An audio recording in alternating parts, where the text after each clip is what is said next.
Olá, a partir de agora você acompanha mais um Universiência, o primeiro programa brasileiro de TV e internet produzido por meio da colaboração entre TVs e instituições públicas de ensino superior nordestinas. Vamos conhecer hoje algumas das pesquisas científicas produzidas por essas entidades. Pesquisa da Universidade Estadual do Sudoeste da Bahia evidencia por que o Brasil demorou 50 anos para condenar crimes da ditadura. Estudo da Universidade Federal de Sergipe comprova a eficiência da cirurgia bariátrica no controle de doenças associadas à obesidade. Na Universidade Federal do Ceará, cientistas estão empenhados nos estudos para a recuperação de manguezais.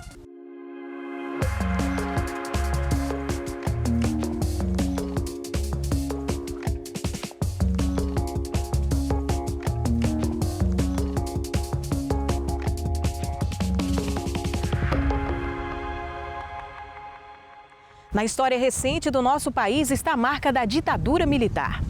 Durante mais de 2 décadas, as Forças Armadas assumiram as rédeas do Brasil de forma violenta. Entre os resultados estão perseguições, desaparecimentos daqueles que tentavam se opor ou denunciar os crimes do regime. Em 2021, pela primeira vez, a Justiça brasileira condenou um agente da ditadura pelos crimes praticados durante o período. Mas por que demorou tanto tempo para a Justiça começar a agir? É o que busca responder uma pesquisa da Universidade Estadual do Sudoeste da Bahia.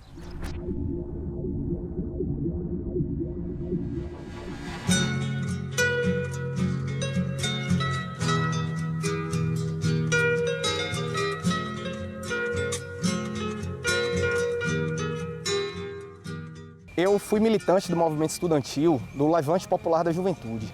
E no ano de 2011, 2012, o Levante se envolveu de uma maneira muito forte na luta pela punição dos torturadores da ditadura e pela instauração da Comissão Nacional da Verdade. Então eu participei de algumas ações chamadas escrachos, onde o nosso movimento social denunciava que várias pessoas que foram sujeitos ativos na ditadura ainda ocupam espaços de poder e sequer foram processados. Então foi nesse período que a Comissão Nacional da Verdade foi instaurada. E ali, na graduação, eu comecei a minha pesquisa e o meu interesse sobre esse tema.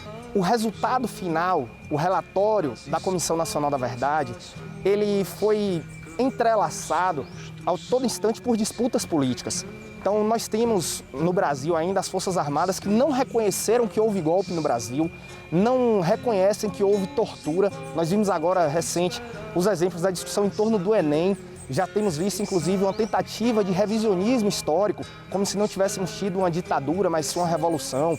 Então, nós fomos estudar justamente essas disputas e essas que nós chamamos de batalhas de memórias. Então, de um lado, nós tivemos ali o grupo dos militares e daqueles que apoiaram a ditadura. Então, esse é um grupo que nós identificamos e que alguns pesquisadores vão dizer que eles têm, inclusive, uma chamada memória ressentida. Por outro lado, nós tínhamos pessoas que são familiares e pessoas que foram vítimas e familiares de vítimas da ditadura. Então, essas pessoas que, inclusive, que lutaram por memória, verdade e justiça, ingressaram na justiça, nos tribunais internacionais. E essas pessoas, então, elas têm um outro espaço nesse campo de memória. E, por um outro lado, nós percebemos que essa Comissão Nacional da Verdade ela foi instaurada em um período onde várias dessas pessoas que inclusive lutaram na ditadura fazem parte do governo, mas que há uma diferença entre essa memória dos familiares e vítimas que permaneceram enquanto sociedade civil e aqueles que foram para o governo. Então nós percebemos que em decorrência das disputas dentro do governo, o Partido dos Trabalhadores, o PCdoB, o PSB estavam no governo, tendo que compor com os militares. Então nós percebemos que ali havia um terceiro grande agrupamento de memórias que nós vamos chamar de memórias enquadradas, que inclusive algumas das questões que digamos que sejam feias, questões que em regra nós não vamos ver sendo colocada, como por exemplo, de fato houve a luta armada, de fato pessoas foram mortas por pessoas da oposição à ditadura, sim, porque essas pessoas estavam lutando uma guerra contra a ditadura. Mas, por exemplo, esses espaços eles não aparecem nessa chamada memória enquadrada. Então nós fomos identificar esses 3 grandes eixos e ver como isso foi se refletir no relatório final da Comissão Nacional da Verdade. Vem, vamos embora,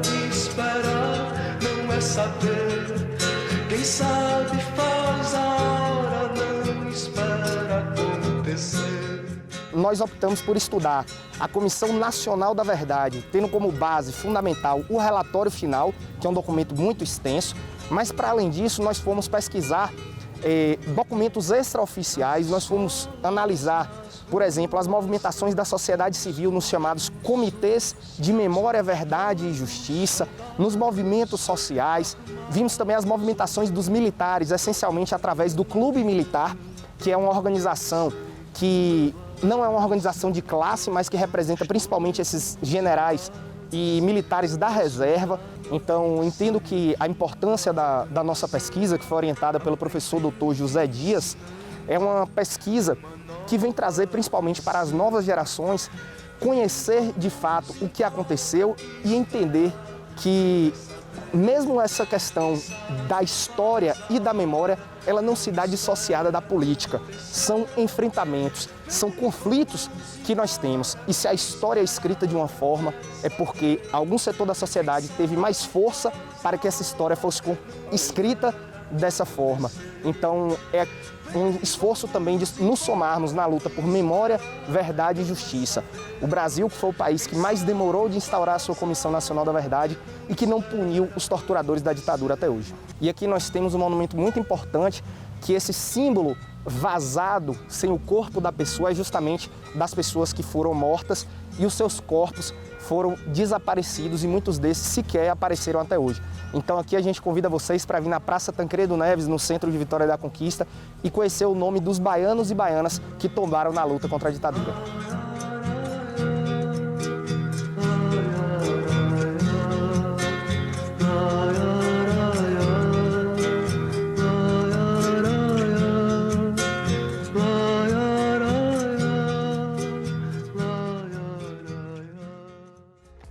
E veja daqui a pouco, o estudo comprova a eficiência da cirurgia bariátrica no controle de doenças associadas à obesidade.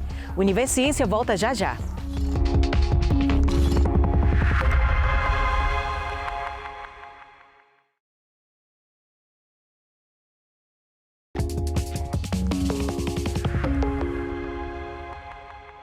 A Organização Mundial de Saúde estima que 700 milhões de pessoas estejam obesas em todo o mundo até o ano de 2025. E isso acende um alerta para os riscos à saúde dessa população, que pode, inclusive, ter a vida reduzida por conta da doença. A mudança de estilo de vida por meio de hábitos alimentares, prática de atividades físicas e redução do consumo de bebidas alcoólicas é o primeiro passo para o controle da obesidade. Uma pesquisa da Universidade Federal de Sergipe também comprovou a eficiência da cirurgia bariátrica no controle de doenças associadas à obesidade. Nós estamos vivenciando uma pandemia de obesidade. E isso ficou muito bem enaltecido agora com a Covid, porque as pessoas, em função da reclusão, da ansiedade, etc., seguramente, e a falta de atividade física, aumentaram substancialmente de peso. Bem, e a obesidade, ela traz com ela doenças importantes, como a diabetes, como a própria hipertensão arterial e a dislipidemia. No que diz respeito ao tratamento da obesidade, lógico, sempre a tendência de mudança de estilo de vida, né, no sentido de uma dieta mais adequada, atividade física regular para reduzir peso, é sempre a primeira conduta. Todavia, os estudos têm mostrado que essas pessoas muitas vezes não conseguem perdurar com essas mudanças e o processo da obesidade tem interferido cada vez mais nesses fatores de risco. Aí é quando surgiu a possibilidade do tratamento cirúrgico dessa doença através da cirurgia bariátrica, que é um procedimento que a princípio parece assim muito radical, já que você vai fazer uma intervenção cirúrgica, mas ela tem se mostrado muito mais eficaz quando você compara indivíduos com obesidade mórbida com o tratamento convencional à base de mudança de estilo de vida. Eu resolvi fazer a cirurgia bariátrica mais ou menos 5 meses e meio, né? Neste período eu já perdi 22 quilos. E não foi apenas por uma questão estética, né? Foi principalmente uma questão de saúde. Eu sempre tive sobrepeso a vida inteira, mas depois da segunda gestação, o peso ficou descontrolado. Não cheguei a ter obesidade mórbida, mas eu estava com sobrepeso muito importante. Isso já estava me dando, inclusive, a questão das comorbidades, né? Já estava hipertensa, já estava com resistência à insulina, pré-diabética, dores no corpo, gordura no fígado, colesterol e triglicérides muito altos. Nós temos desenvolvido um conjunto de linhas de pesquisa exatamente para abordar esses temas importantes. Nós idealizamos um projeto que consiste exatamente de observar qual o efeito aqui nos pacientes do SUS a longo prazo da cirurgia bariátrica comparado exatamente com pessoas que não sofreram esse procedimento. Segundo os resultados obtidos na minha tese, dos 38 pacientes que tinham obesidade, diabetes e que foram submetidos à cirurgia bariátrica, desses 38, 22 tiveram remissão da diabetes ao longo dos 5 anos. Quando comparado com o grupo terapia convencional, que seria aquele grupo que não realizou a cirurgia bariátrica e fez o controle da diabetes através de medicamentos e mudança do estilo de vida. Desses 38 pacientes, apenas um paciente ao longo dos 5 anos teve remissão da diabetes. A ideia é de que esse procedimento pode ser realizado também em pacientes do SUS e ele traz um benefício amplo para aquelas pessoas que são obesas mórbidas, que eram condenadas não só a infarto, derrame, como também problemas articulares. A gente sabe que esses obesos sofrem com frequência de necessidade de cirurgias de reconstrução de quadril, de joelhos, assim por diante. Os resultados encontrados nos primeiros 3 meses após a cirurgia bariátrica, eles se mantiveram após a cirurgia até os 5 anos, que foi o tempo limite que a gente acabou investigando. E é impressionante, assim, como as taxas metabólicas, elas já baixam em muito pouco tempo. Eu já saí do hospital, inclusive, sem tomar mais remédio de pressão. A minha pressão hoje é absolutamente estável. A resistência à insulina, insulina que acho que no máximo é 24, a minha estava 23. E o último exame que eu fiz, no mês passado, estava 9. Então, assim, as taxas baixaram completamente, colesterol, triglicérides, enfim. A cirurgia bariátrica é um começo de um tratamento, não é o final. Porque a gente sabe, você deve conhecer histórias de pessoas que readquiriram o peso depois de um certo tempo. Então, ele vai ter que, paralelamente ao procedimento cirúrgico, vai sempre ficar acompanhado por uma equipe multidisciplinar que envolve nutricionista, às vezes envolve psicólogo e eventualmente cardiologista ou outros profissionais, a depender da comorbidade que o paciente apresentar. Isso deve ser continuado a vida dele, né? Quando uma pessoa é diagnosticada com tendinite, isso significa que um de seus tendões está passando por um processo inflamatório que pode, entre outras situações, ser causado por esforço repetitivo. Quem sofre com esse problema sente aquela dor forte na região que está sendo afetada, que irradia para outras partes do corpo e piora quando há movimento. E que tal um tratamento que pode trazer alívio em curto período de tempo e que ainda é mais acessível à população? Pesquisadores da Universidade Estadual do Piauí estão desenvolvendo um creme usando como base a folha de caju, que possui propriedades auxiliares no alívio das dores da tendinite. Vamos entender mais sobre essa pesquisa?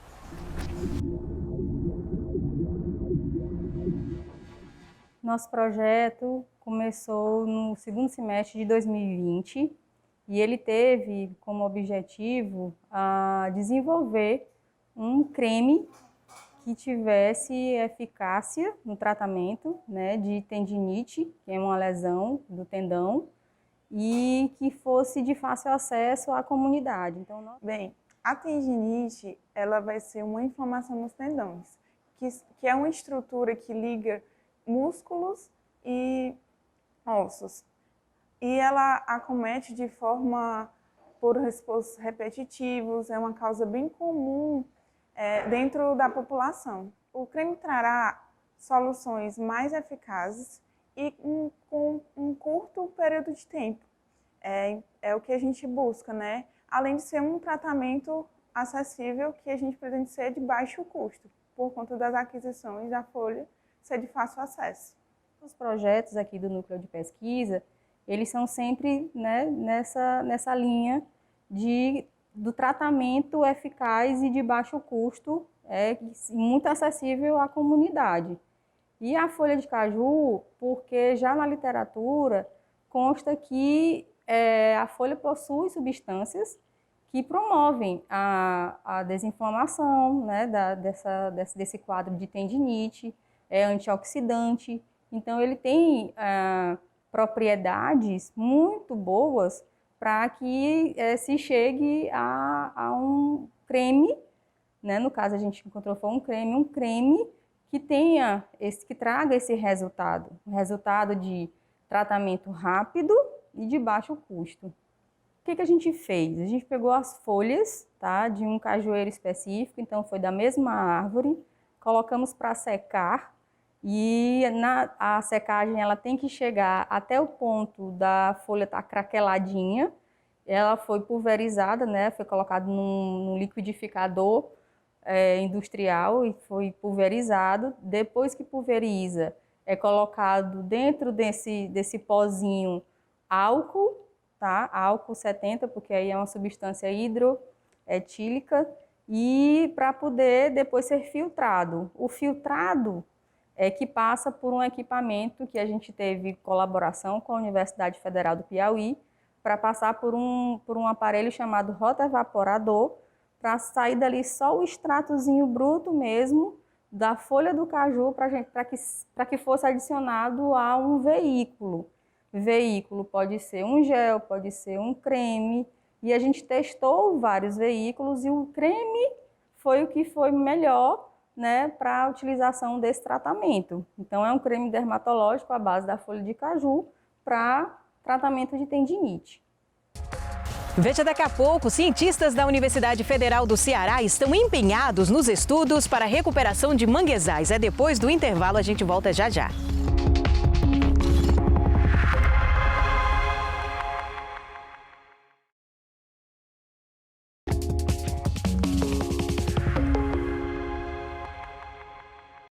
O manguezal é um ecossistema de extrema importância ecológica, social e econômica. Mas os impactos do desmatamento, da degradação e da contaminação por produtos químicos têm comprometido a existência desses ecossistemas, situação que preocupa os cientistas. E você vai conferir agora o trabalho de pesquisadores do Instituto de Ciências do Mar, da Universidade Federal do Ceará. Eles desenvolvem diferentes estudos para entender como se dá o processo de recuperação de áreas de manguezais. O passeio pela CE 025, no litoral leste do Ceará, é repleto de belas paisagens, mar, dunas, rio. Mas a região também enfrenta desafios ambientais, e um deles está no manguezal do estuário do rio Pacoti. É lá que a UFC desenvolve estudos para recuperar esse tipo de ecossistema. Quando você vai fazer um programa de recuperação, você precisa fazer o que a gente chama de ecologia forense. O que é isso? É descobrir como essa área era antes, o que causou a degradação. Nós começamos a fazer levantamentos históricos e descobrimos que a área era uma salina, que tinha funcionado do final dos anos 60, 50 até o começo dos anos 80. No lugar onde havia sido instalada a salina, a existência de um dique, uma espécie de parede, impediu durante décadas a recuperação natural da área. A estrutura barrava a entrada da água do rio no local, o que deixou a salinidade do solo muito alta. Esse solo com muito sal dificulta o crescimento de plantas. Então, para que haja o crescimento de plantas, para que esse lugar ele possa ter de volta uma restauração do ambiente, tem que recuperar uma hidrologia, tem que fazer a água entrar para essa salinidade diminuir. E aí a salinidade diminuindo, as plantas voltam a crescer. Planejamos recompor a hidrologia da área, ou seja, fazer com que a água das marés voltasse a essa área, né, com mais frequência, maior alcance. Fizemos canais para permitir a água do rio Pacoti entrar. Você abre esses canais, fura essas barreiras, permite que a água volte, e a água, então, ao voltar, ela começa a lavar aquela região e, obviamente, ela vai levar embora o que tiver de contaminante ou o que tiver de excesso de sal. Em 2017, ao mesmo tempo em que os canais estavam sendo abertos nos diques, vegetações típicas de manguezais foram plantadas. Os pesquisadores queriam saber se as plantas iriam se estabelecer e crescer. Mas antes dos manguezais se consolidarem, uma outra espécie chegou, as herbáceas, também conhecidas como plantas pioneiras. São chamadas de pioneiras porque elas são as primeiras espécies que se estabelecem em um ambiente. Elas também são chamadas de espécies enfermeiras porque elas é como se cuidassem do ambiente para outras plantas conseguirem se estabelecer. As plantas herbáceas têm um papel importante na colonização de novas áreas pelo mangue. Elas ajudam a aprender, digamos assim, a aprender o propágulo, né, que é a semente do mangue, que a gente chama de propágulo, e fazer com que aquela semente se fixe ali e que cresça ali naquela região onde existem herbáceas. A gente contou o número de plantas que estavam se fixando, que estavam colonizando, e a gente também mediu, monitorou o crescimento delas, né? De mês em mês a gente fazia campanhas ao mangue para acompanhar o crescimento daquelas plantas, e a gente viu que mais plantas chegaram em locais que haviam essas herbáceas, né? Essas espécies de herbáceas. Então, mais plantas chegaram ali e elas tiveram um crescimento considerável, né? Comparando a áreas que não tinham essas herbáceas. Depois de 4 anos, os pesquisadores sabem que ainda há um longo caminho pela frente. Isso porque os estudos mostram que a recuperação de manguezais é um trabalho de longo prazo. Mas, até agora, as respostas têm sido muito positivas. Desde que a gente abriu o canal e plantou, os caranguejos começaram a aumentar. E junto com o aumento dos caranguejos, o mangue começou a crescer. A gente percebe que ali não está só se recuperando só as plantas, né? A gente percebe que todo o ambiente está voltando. A gente vê já animaizinhos, a gente já vê a questão de caranguejo, questão de molusco em si nas plantas. Enfim, a gente vai percebendo essa sucessão ecológica não só entre as plantas, no ecossistema em si, a partir da recuperação.